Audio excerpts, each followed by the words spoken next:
అధ్యక్ష, ఈ సబ్జెక్ట్ మీద షార్ట్ డిస్కషన్ పెట్టాల్సిన అవసరం ఉంది అధ్యక్ష.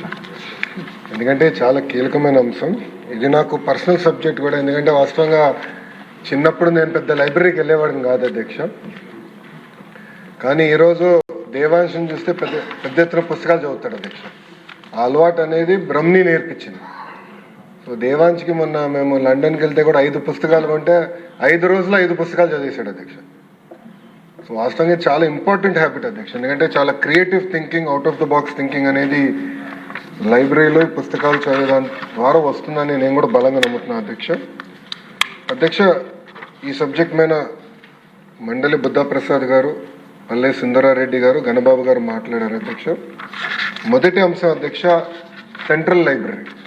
సెంట్రల్ లైబ్రరీ గురించి గౌరవ సభ్యులు కూడా బుద్ధప్రసాద్ గారు పోయిన సమావేశాల్లో ప్రస్తావించారు ఒక సందర్భంలో. దానికోసం అధ్యక్ష సుమారుగా 150 కోట్ల రూపాయలు ఖర్చు అవుతుందని మేము అంచనా వేసాం. ఎందుకంటే మీరు కోరినట్టు వరల్డ్ క్లాస్ లైబ్రరీ కట్టాలి. అంటే కేవలం మన రాష్ట్రంలో కాదు, మన దేశంలో ఎక్కడ లేని విధంగా వరల్డ్ క్లాస్ లైబ్రరీ ఉండాలి. కేవలం ఇన్ఫ్రాస్ట్రక్చరే కాదు, మనకు కావాల్సిన మ్యాన్యుస్క్రిప్ట్స్ ఇవన్నీ కూడా మనకు చాలా ఉన్నాయి అధ్యక్ష. ఇవన్నీ కాపాడాల్సిన బాధ్యత మనందరిపైన ఉంది కనుక చేయాలని నిర్ణయం తీసుకున్నాం. ఈరోజు గౌరవ ఇండస్ట్రీస్ మినిస్టర్ గారు హౌస్లో లేరు, ఆయన కౌన్సిల్లో ఉన్నారు. టీజీ భరత్ గారు నేను ఇట్లానే సింగపూర్లో మాట్లాడుతున్నప్పుడు ఆయన పర్సనల్గా తీసుకుని శోభా డెవలపర్స్ అని వరల్డ్ వైడ్ వాళ్ళు ఉన్నారు అధ్యక్ష. వాళ్ళు యాక్చువల్లీ ఆంధ్రాకి సంబంధం లేని వారు.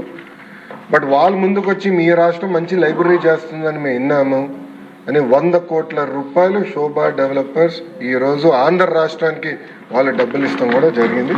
ఇది వచ్చే 4 సంవత్సరాలు మేము ఖర్చు పెడతాం. మిగతా డబ్బులు రాష్ట్ర ప్రభుత్వము దాతలు జోడించి ఒక వరల్డ్ క్లాస్ లైబ్రరీ ఏర్పాటు చేస్తామని ఈ సభాముఖంగా నేను మీకు హామీ ఇస్తున్నాను. ఈ రోజు నుంచి కరెక్ట్గా 24 నెలలు టార్గెట్ పెట్టుకుని గౌరవ స్పీకర్ గారి సమక్షంలో ఓపెనింగ్ కూడా చేద్దామని గౌరవ సభ్యులకి నేను తెలియజేస్తున్నాను. రెండో అంశం అధ్యక్ష, వాస్తవంగా మనం ఒక్కసారి చూస్తే గౌరవ సభ్యులు చెప్పినట్లు పుస్తకాలు కొనుగోలు అనేది వాస్తవంగా సరిగా జరగట్లేదు.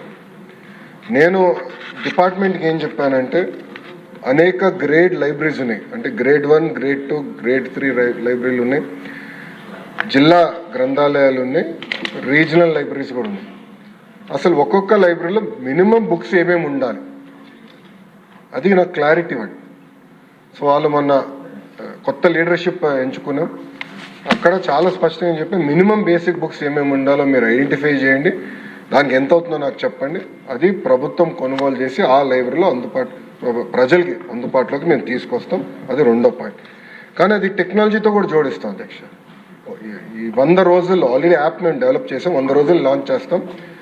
అన్ని లైబ్రరీస్ టెక్నాలజీతో ఇంటిగ్రేట్ చేసి ఎక్కడ ఏ పుస్తకాలు ఇంట్లో కూర్చొని నాకు ఈ పుస్తకం కావాలి, లైబ్రరీలో ఉందా లేదా, స్టాక్లో ఉందా లేదా, వేరే ఎవరైనా తీసుకున్నారా లేదా, అది ట్రాన్స్పరెంట్ మెకానిజం టెక్నాలజీతో జోడించి యాప్ ద్వారా అందజేయాలనేది ప్రభుత్వం నిర్ణయం తీసుకుందని గౌరవ సభ్యులు కూడా నేను తెలియజేస్తున్నా అధ్యక్ష.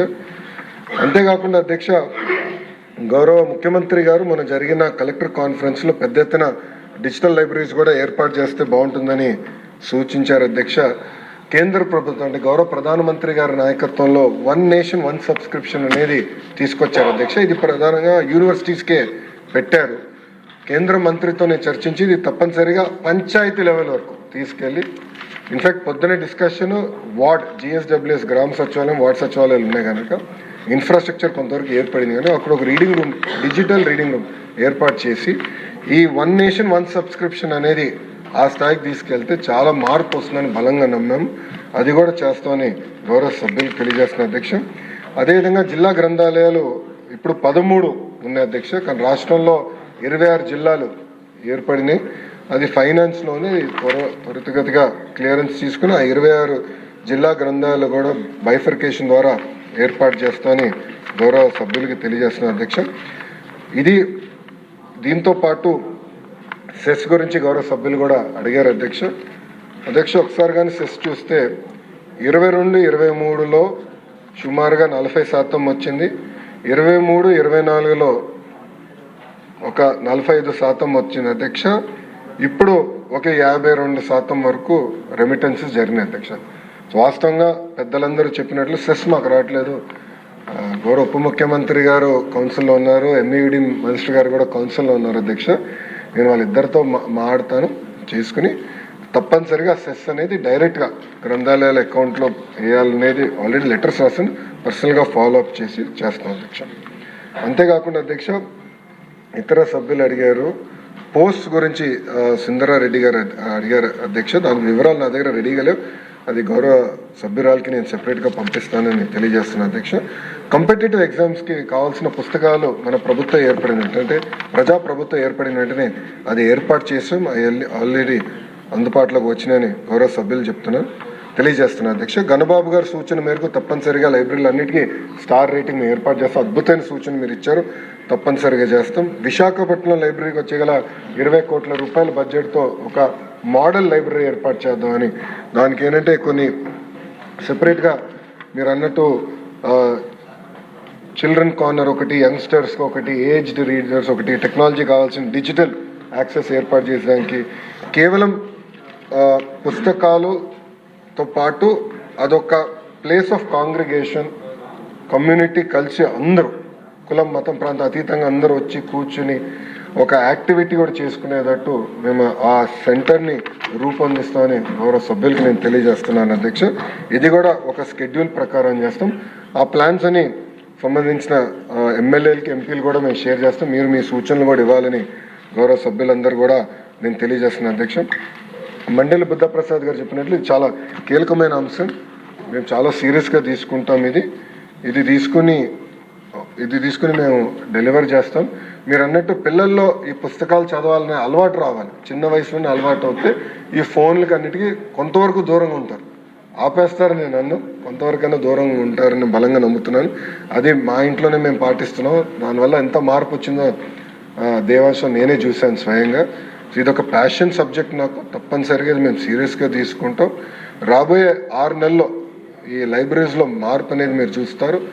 మంగళగిరి నియోజకవర్గంలో ఒక మోడల్ లైబ్రరీ, ఎందుకంటే నేను కూడా అన్ని 175 నియోజకవర్గాల్లో ఒక మోడల్ లైబ్రరీ కూడా ఉండాలని ఒక నిర్ణయం తీసుకున్నాం. దానికి ఎలా ఉంటే బాగుంటుంది అనేది మంగళగిరిలో మేము ఆల్రెడీ ఏర్పాటు చేస్తున్నాం. ఎండ్కి వచ్చింది వర్క్, అక్టోబర్లో మేము ప్రారంభిస్తాం. దానికి మిమ్మల్ని కూడా పిలుస్తాం అధ్యక్ష, మీ చేతుల మీదుగా ప్రారంభిద్దాం. మీరు కూడా చూసిన ఫీడ్బ్యాక్ ఇవ్వండి. ఇచ్చి ఒక మోడల్ ఐడెంటిఫై చేస్తే 175 నియోజకవర్గాల్లో ఒక మోడల్ లైబ్రరీ ఏర్పాటు చేసి, ఇదంతా ఇప్పటివరకు హార్డ్వేర్ గురించి మాట్లాడు. ఇప్పుడు సాఫ్ట్వేర్ కూడా ఏంటంటే ప్రతి నెల ఎలాంటి యాక్టివిటీస్ చేయాలి లైబ్రరీలో, అంటే పిల్లల్ని ఆకర్షించుకునే విధంగా ఎలా చేయాలి, ఎండాకాలం సెలవులు వస్తే ఎలాంటి యాక్టివిటీస్ పెట్టాలి, ఇదంతా కూడా చర్చిస్తున్నాం. కార్టూనిస్ట్ కూడా మేము కలిసాం అధ్యక్ష. గతంలో కార్టూనిస్ట్గా పనిచేసిన వారిని కూడా కలిస్తే చాలామంది అదొక యాక్టివిటీ ప్యాషన్గా చేస్తారు. అంటే కార్టూన్స్ గీస్తాం, మనం అదేవిధంగా కామిక్ బుక్ స్ట్రిప్స్ తయారు చేస్తాం అనేది ఒక ప్యాషన్గా చేస్తారు అదే. సో ఎండాకాలం సెలవులప్పుడు ఆ యాక్టివిటీ కూడా లైబ్రరీస్లో ఏర్పాటు చేద్దాం. అంటే టెక్నాలజీ నుంచి దూరంగా తీసుకొచ్చి పిల్లల్ని టైం టు టైం ఇలా ఇన్నోవేటివ్ మెకానిజమ్స్ ద్వారా లైబ్రరీలో యాక్టివేట్ చేయాలి, వాళ్ళ క్రియేటివ్ థాట్ ప్రాసెస్ యాక్టివేట్ చేయాలని ఒక లక్ష్యంగా పెట్టుకున్న అధ్యక్ష. ఇది కూడా ఒక స్కెడ్యూల్ ఆల్రెడీ వేసాం. ఆ స్కెడ్యూల్ కూడా గౌరవ సభ్యులు 3కి మేము పంపిస్తాం. దానిపైన మీరు మీ ఫీడ్బ్యాక్లు ఇవ్వండి, టైం టు టైం సూచనలు ఇవ్వండి. కానీ మీరు అన్నట్టు ఒక మాట చెప్పాలంటే మనం పట్టించుకోలేదు గతంలో లైబ్రరీస్ గురించి.